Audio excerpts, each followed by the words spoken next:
Всем привет, меня зовут Евгения Лисицына, я очень рада приветствовать вас на своем канале, и сегодня мы поговорим про продуктивность. Just do it!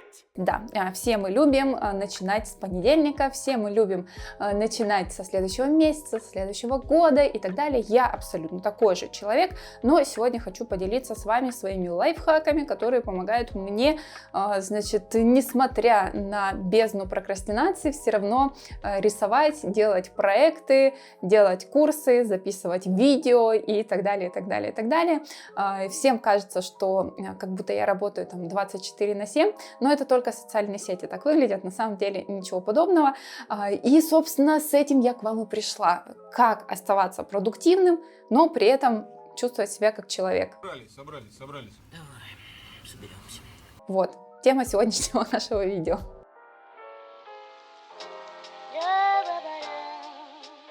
Ну и начать я хочу, наверное, с первой вещи. Это то, что, конечно, когда мы говорим про профессию иллюстратора, это не только про рисование, потому что сейчас современные иллюстраторы — это вообще все в одном лице, да, то есть, например, я занимаюсь своими социальными сетями, да, веду YouTube, снимаю видео, снимаю рилсы, занимаюсь социальными сетями, постоянно слежу, какие там новые фишки и функции и прочее, вот эта вся история. Кроме того, конечно, когда я, например, работаю с заказчиками, я обсуждаю эти проекты, трачу на это время, подготавливаю договор для того, чтобы отправить, чтобы все было хорошо, естественно, там бухгалтерия и всяческая вот эта вот вся история.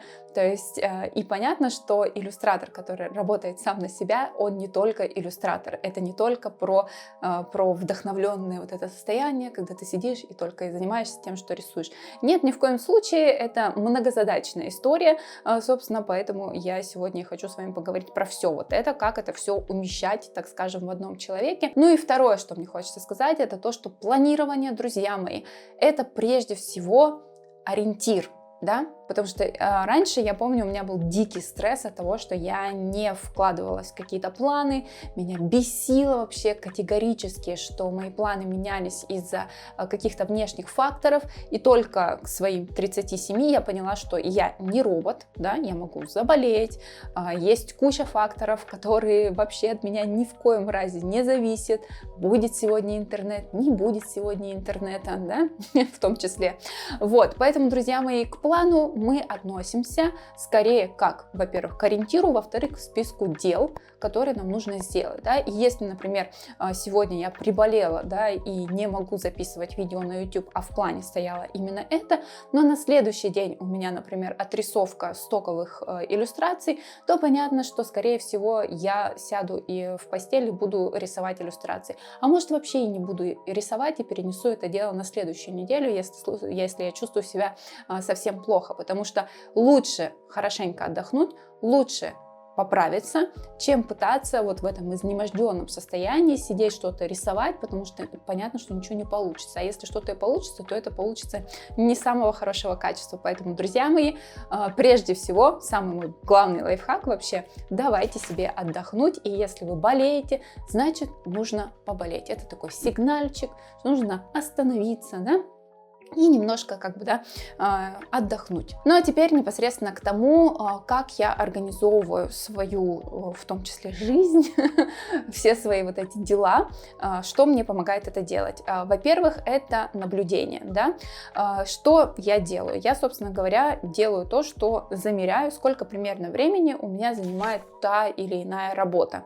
Раньше я очень подробно наблюдала за тем, сколько у меня занимает времени там эскизирование, отрисовка, сколько я трачу времени на общение с клиентами и так далее. Потом, когда начала заниматься социальными сетями, начала отслеживать, сколько мне нужно времени для того, чтобы сделать такой рилс, другой рилс и вот все такое прочее. Да? Как нам такое наблюдение может помочь? Например, естественно, то, что мы можем с вами, во-первых, хотя бы примерно закладывать количество времени на конкретные проекты. А еще, конечно же, когда мы наблюдаем за отдельными отдельными нашими как бы частями работы, мы понимаем, какие вещи можно сгруппировать для того, чтобы делать их в один момент, какие вещи мы можем, например, вообще отдать на аутсорс, если они действительно супер механические, например, но при этом занимают достаточно много времени, да, какие вещи мы можем снимать параллельно. В общем, вот такие вот всяческие истории, которые действительно облегчают жизнь.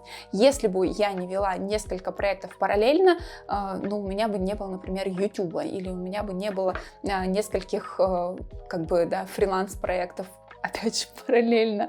Вот, поэтому, конечно, друзья мои, понимать примерные свои сроки, примерную свою скорость, это очень важно. Ну и, конечно, важно отслеживать этапы работы, как вы работаете, потому что это важно не только для вас, но и для заказчиков, для того, чтобы вы могли им внятно объяснить, что зачем будет следовать и по какому принципу вы будете двигаться в своей работе. Это нравится, поверьте, заказчикам очень сильно.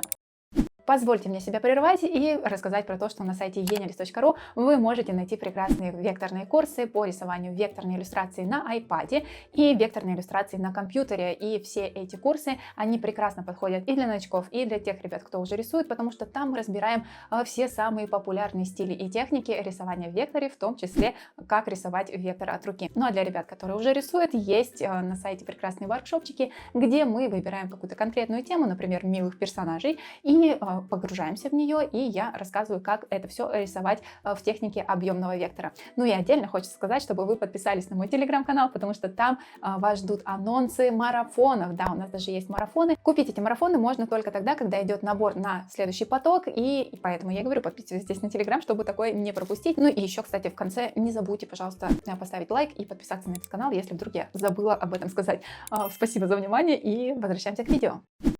Следующее это то, что я планирую на год. И тут я могу сказать точно, что я не планирую, ну, как бы это сказать, что вот там непосредственно там 1 июля 2000 там какого-нибудь года я буду там-то, там-то или там-то. Нет, общие цели, что я хочу, да, то есть, например, я понимаю, что я хочу там записать такой курс, что я хочу там, например, обновить там свои стоки, столько-то там примерно, да, что вот я хотела бы в этом году пройти такой курс, сама там обновить, да, и такое вот, ну, все такое обобщенное и большое, да, то есть я примерно закладываю, ну, где-то 5 больших каких-то вещей, таких глобальных, вот, для того, чтобы, опять же, себя не перегружать. Многим, кстати, еще помогает такая разбивка, когда мы разбиваем, что мы хотим сделать по работе, что мы хотим сделать, например, по здоровью, в финансах, что мы хотим изменить там, ну и так далее, да, то есть вы можете для себя какие-то критерии выделить, что вы хотите, зачем вы хотите следить в этом году, вот, и по этим критериям тоже ставить себе цели на год. Почему это важно? Это общее, опять же, направление, да, от этого я уже отталкиваюсь и раскидываю примерно, что я буду делать в тот-то или тот-то месяц, да, опять же, никаких четких пока дат, просто там, например, условно на август, да, в августе буду писать новый воркшоп, вот. В какие даты я это буду делать, это будет чуть попозже, да, после того, как я примерно по месяцам прикинула, где, что, как, потому что там еще нужно срастить по датам и так далее, можно уже приступать к тому, чтобы планировать каждый месяц. То есть вот, например, у меня наступает там 31 декабря, условно, ну ладно, не декабря понятно, что это день тяжелый, давайте, например, вот у меня наступает там какое-нибудь 20 там, пусть опять же августа, да, какой-нибудь будет. И я такая, так, а что у меня там было на сентябрь? Да, открываю свой вот этот список, такая, ага, в сентябре я хотела, не знаю, там, с каким-нибудь проектом на фрилансе поработать. Это что значит? Это значит, что мне нужно найти этот проект, мне нужно обсудить его, мне нужно с кем там, да, этот проект развить и так далее, и так далее. Вот. Или там, например, я хочу в сентябре нарисовать там 15 новых персонажей на стоки, да, такая, отлично, хорошо, что я буду в этом сентябре, собственно говоря, делать, да, то есть я заранее в предыдущем месяце накидываю, какие у меня дела есть в этот месяц, потому что помимо того, что у нас есть такая общая, да, общее понимание того, что мы хотим, понятно, что когда мы живем накручивается очень-очень много других задач, да, вот этих повседневных наших задач, от которых никуда не деться, и мы их тоже должны включать в план для того, чтобы как бы видеть удовлетворение от того, что мы, чтобы не было ощущения, что мы ничего не делаем в этом дне, например, да, то есть я человек тревожный, мне важно видеть, что вот, да, у меня что-то двигается, прогресс двигается, вот, и потом я уже вот эти большие свои задачи начинаю разбивать на мелкие задачи, как я уже сказала, там по проекту, например, да, что нужно проект найти, нужно его обсудить, нужно там сделать там столько-то эскизов там, и так далее. То есть, и, собственно, я это для себя прописываю и примерно там раскидываю по неделям. После того, как я раскидала этот месяц, я опять же планирую потом более подробно уже неделю и более подробно уже каждый день. Такой формат может показаться слишком, да, каким-то замудренным и так далее, но на самом деле это базовые принципы планирования, там нет ничего сложного, главное, что правильно. Во-первых, не относиться к этому так, как будто иначе, если вот вы не сделаете, то все, там все рухнет и так далее, это первое. Второе, есть понимание сроков, да, то есть стоит там дедлайн на 17 число, мы такие, ага, дедлайн, надо, значит, шевелить колготками. И, конечно, у каждого еще, у каждого человека, каждый может для себя придумать свою систему, которая для него будет работать. Для меня работает именно такая система, и на самом деле именно это и позволяет мне делать несколько проектов параллельно и как бы плюс-минус ничего не упускать, да, то есть, например, с YouTube я, конечно, могу пропадать там на месяц максимум, и тут по болезни, друзья мои, исключительно по болезни, но в целом, то есть, остальные проекты я веду, да, и я как бы плюс-минус все держу как бы в равновесии, так скажем. Ну а теперь самое главное, какие лайфхаки помогают мне все вот это вот регулировать, так скажем. Первое, это то, что я всегда планирую накануне, то есть накануне следующего месяца, накануне следующей недели, накануне следующего дня. Почему я делаю это именно так? Потому что, особенно про день, это очень важно, друзья мои, потому что всегда хочется слиться. И мозг с утра, он сделает все, что угодно, лишь бы только ничего не делать. Но когда вы просыпаетесь, и у вас уже готов список дел, тут уже как будто и выбирать нечего, да? Тут уже нет никакого напряга когнитивного. Просто берете, идете и делаете все. Следующее, что мне очень сильно помогает, это все самое, ну, скажем, сложное и неприятное я стараюсь делать с утра, чтобы это у меня в голове не висело, не било мне звоночком, да, и чтобы оно меня не тревожило. То есть, если мне нужно что-то позвонить куда-то, я терпеть не могу звонить, если честно, я стараюсь делать это в первой половине дня, чтобы потом это меня вообще не тревожило и не волновало. Следующее. Я еще стараюсь выделять дни и работать проектами. Что это значит? Вот, то есть у меня есть 5 дней рабочих. Это значит, что я для себя примерно уже в процессе работы, благодаря тому, что я наблюдаю за тем, за своей продуктивностью, да, за тем, когда мне что удобно делать, я для себя выделила определенные дни недели, в которые мне удобно делать то или иное. Например, мне всегда безумно лень писать видео в понедельник. Вот такие большие видео на YouTube в понедельник, это просто для меня невозможно. А я не выдерживаю! Поэтому понедельник я оставляю для планирования контента, для создания контента. Что значит создание контента? Это значит, что я пишу рилсики, готовлю посты, пишу посты, там, делаю картиночки, да, во все свои социальные сети. Это TikTok, Instagram, это YouTube, тоже рилсики надо, да, и ВК, вот, и Telegram еще, постики в Телеграмчик. Все вот это вот у нас как бы планируется там, да. Поверьте, все, что я вам сейчас как бы рассказала, это реально задача на целый день. И когда вот, кстати, я натыкаюсь на историю про то, что как вы там, иллюстраторы, успеваете еще и писать контент, там вот пока рисуете и так далее, я не делаю это, пока я рисую. То есть у меня есть определенные проекты, которые я показываю чисто в социальных сетях, просто потому, что я сажусь и рисую их, по сути, для социальных сетей. И потом это отправляю на стоки. Вот. Но главная задача – это нарисовать контент для социальных сетей, потому что это отдельная, друзья мои, работа. Есть вообще минимальные какие-то проекты, например, те же ежики, да, вот эти текстурные, которые были лайтовые, которые там мы действительно там по срокам было все окей, которые я могла там позаписывать в процессе того, как я над ними работаю. Но если проект сложный, я буду работать над проектом. Я не буду записывать себя со стороны, ну просто мне не хочется отвлекаться. Но кто-то наоборот любит все позаписывать в процессе и потом это все собирать уже непосредственно в контент в социальной сети. Поэтому тут тоже важно за собой наблюдать и важно пробовать разные форматы для того, чтобы для себя выбрать, какой вам будет удобнее, какой вам, какой для вас именно работает лучше. Так вот, понятно, да? Понедельник я никогда не пишу YouTube. Я делаю что-нибудь другое. YouTube я пишу, как правило, либо в среду, либо в четверг, в середине недели, потому что в середине недели я вроде такая разогретая и так далее. Но тут тоже очень важно, что я YouTube не пишу с утра, вот, потому что с утра, я деревяшка, честно признаюсь. Надо разговориться, надо расходиться, надо вот как-то, прийти в себя, поэтому с утра, как правило, я рисую, либо занимаюсь какими-то административными вопросиками, там, документами или еще чем-то вот таким, вот, и потом уже вечером я иду, точнее не вечером, после обеда я иду писать YouTube, вот, и да, рисую я всегда с утра, очень люблю рисовать с утра. В середине дня, если есть возможность, я делаю перерыв для того, чтобы пойти погулять, там, заняться какими-то просто отвлеченными вещами.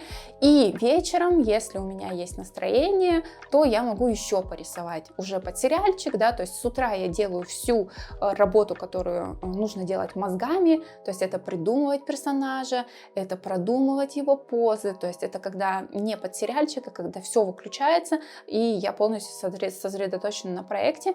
Но когда уже финальная отрисовка, когда у меня уже отработана вся схема, я вечерочком на расслабончике, под сериальчик, еще с какими-нибудь вкусняшками сижу, рисую, наслаждаюсь. Вот. То же самое, если у меня, например, на этот месяц стоит то, что я активно рисую на стоке, значит, я для себя выделяю один день в неделю, когда я буду рисовать на стоке. То есть я целый день буду сидеть и рисовать на стоке. Почему вот такой формат для меня оказался удобным? Потому что я поняла, что мне очень сложно переключаться между задачами. Раньше я считала, что я супер вообще многозадачная девушка, потом я поняла, что это действительно съедает очень много моих сил. Поэтому, когда я начала делать вот такие проектные дни, моя продуктивность повысилась, все, что мне нужно сделать, я сделала, и довольно спокойно иду, занимаюсь своими делами. То же самое там про контент. Например, я записала все свои рилсочки, отправила их на монтаж, и все, моя душа вообще прекрасно себя чувствует, я не переживаю за то, что я буду постить завтра, потому что у меня уже все будет готово. Ну и тут опять же, по поводу контента, если вы хотите постоянно постить, а нам действительно нужно постоянно постить, если хотим хотя бы поддерживать какой-то уровень вообще просмотров, я уже не говорю про то, чтобы набирать какие-то невероятные просмотры, то постоянный постинг контента — это просто must have. Именно поэтому отдельно у меня есть план по контенту. Я прям себе прописываю, в какую социальную сеть, что я буду постить. Сейчас я уже дошла до того, что я могу себе план написать аж на месяц вперед. Месяц вперед. Раньше я вообще не понимал, что я буду постить. Это для моих социальных сетей, которые я веду на английском языке. На русском языке я где-то планирую на 2 недели. YouTube я планирую примерно на 2-3 месяца вперед. Ну вот так, друзья мои, потому что без плана все превращается в хаос, и когда там, например, приходит день, когда нужно писать YouTube, а нет понимания вообще, что писать, да? Именно поэтому, кстати, друзья мои, пишите себе в заметочках идеи на все, на стоки, на контент, на все что угодно вообще. Вот это очень классно, потому что когда садишься планировать, все мысли разбегаются, непонятно вообще, что делать. Открываете заметочку с идеями, и все, и понеслось. Вот такой рилсик видел, надо такой же снять. Вот такой вот YouTube увидел, хочется там обсудить эту тему со своими и так далее, да. И на стоке тоже. Вот увидел вот такую картинку, надо нарисовать, такую тему надо, такую. Все, наступил день стоков, открываю свои вот эти идеи, выбираю тему, да, и начинаю ее рисовать. Все, опять же, минимизировать, так скажем, количество времени, когда вы сидите вот в этом непонятном состоянии вот этого выбора, да, бесконечного, или там придумывания какого-то. Еще, конечно, помогает моментик такой, что бывает, я застреваю. Я думаю, у всех такое бывает. Бывает такое, что я не с первого раза пишу видео на YouTube. Вот, не идет какая-то тема, хоть у меня есть сценарий, вот тут там заметочки, да, ну вот не идет, ну бывает такое, и вроде уже накрасилась, уже вроде села, свет поставил, уже ну что, вот надо писать, раз начинаю, два начинаю, три начинаю, не идет, да, что делать? Выключить все и пойти погулять. Все, у меня теперь гениальное, просто универсальное решение — выключить и пойти погулять. То же самое с проектами. Вроде рисовал, и раз в какой-то момент, ну не идет, не получается, застрял, что-то вот не туда и не сюда. Складываем все, идем гуляем. Именно поэтому в плане я всегда рекомендую не делать как бы поминутного, так скажем, плана, всегда закладывать, то есть у меня в неделе всегда стоит один свободный день. Да? То есть помимо выходных еще один свободный день, на который я могу что-то переносить. Это очень помогает, во-первых, не быть супер тревожным чуваком, а во-вторых, если вот какой-то такой затык случился, всегда есть время на то, чтобы, я не знаю, заняться домашними делами побольше, там чем-то, что-то приготовить, где-то какой-то такой работой заняться, где мозг отключается, да, и вот пока он отключился, пока занимаетесь каким-то вот таким, или там прогулка, например, тоже прекрасная штука, особенно если ничего не слушать, просто ходить, мозг в фоновом режиме продолжает решать проблему, о которой вы, да, думали, прежде чем пойти на эту прогулку. То же самое, там, уборка мне помогает, готовка какая-нибудь, вот какие-то такие вещи. Все, я переключаюсь полностью, занимаюсь какой-то вот такой физической активностью, и на следующий день я просыпаюсь, и у меня все вообще, все идет, все прекрасно, все хорошо. Поэтому вот такой вот свободный день, я как это называю, время на потупить, короче. Закладывайте время на то, чтобы потупить. Ну и еще один момент, это, конечно, автоматизирование. Все, что можно автоматизировать, пожалуйста, старайтесь автоматизировать. Это не только в производстве контента, то есть если есть возможность отдавать кому-то на монтаж, отдавайте кому-нибудь на монтаж. Если нет возможности отдавать на монтаж, значит стандартизируйте свой монтаж. То есть как вы это будете записывать, чтобы, опять же, какое-то количество контента, оно просто было как есть, и все. То есть вот у меня заходят, например, спидпейнты, и я их штампую. Да, у меня есть какие-то новые, какие-то, я пробую другие, да, форматы, но основа моего контента, она есть, она всем нравится, она набирает просмотры, все, вот я ее штампую, если есть настроение, если есть желание, если есть какое-то вдохновение, то я придумываю что-то новенькое, да, что-то экспериментное, вот. То же самое про рисунок, да, то есть я вот когда рисую, как я уже сказала, у меня есть четкий план. Есть четкий план по тому, как я работаю с проектом, что зачем у меня идет, там эскиз, правки, то, 5, 10. То же самое у меня есть внутри отрисовки тоже свой мини-план, да, то есть, например, когда я рисую в цвете, что я сначала там, да, персонаж, там, фон, цвет, то есть я прям четко понимаю, что зачем я буду делать. Для меня это прям отличная тема, потому что, опять же, я не сижу и не размышляю, а что у меня дальше. То же самое про саму отрисовку.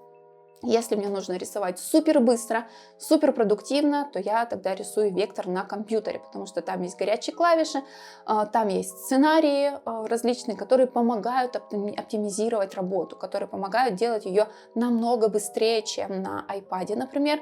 Поэтому, например, я могу в свободное время, да, или когда рисую для контента, конечно, рисовать на iPad, чтобы это было красиво. Но если, например, мне из этого персонажа, я уже поняла, что контент из него больше не делается, да, потому что есть определенный лимит, сколько посмотрит рилсов с одним персонажем, тогда я по-быстренькому сажусь за компьютер, быстренько из него делаю большую тему на стоке, там же на компьютере быстренько подготавливаю это все на отправку, вот, и перехожу уже к следующей своей задаче. Поэтому автоматизация, друзья мои, это просто лайк. То же самое с искусственным интеллектом. Подключайте искусственный интеллект там, где это не как бы вредит вашей работе, да. Например, я часто спрашиваю у искусственного интеллекта какие-нибудь идеи постов, идеи там, я не знаю, видео для YouTube, может быть, еще.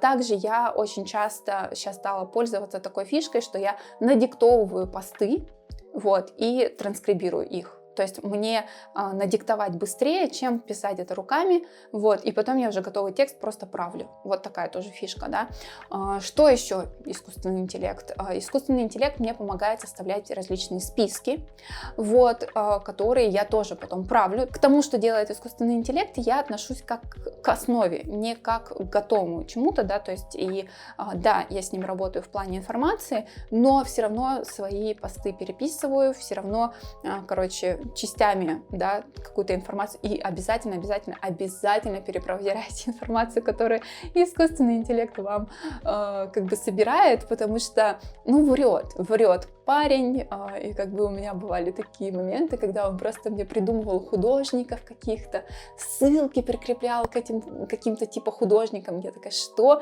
Ну, как бы, если вы в теме, да, то с искусственным интеллектом можно работать, потому что вы понимаете, что, где и как бы, да, как он врет.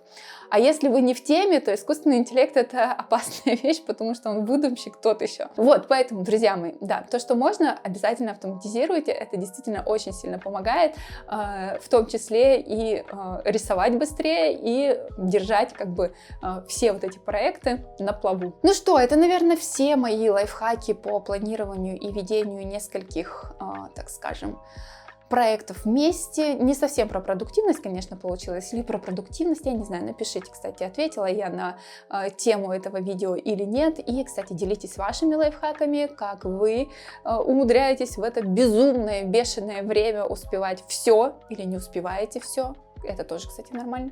Вот, буду очень рада почитать ваши комментарии, и всего вам хорошего. Не забудьте подписаться на канал, поставить лайк, я очень этого жду. Творческого вдохновения, и пока-пока!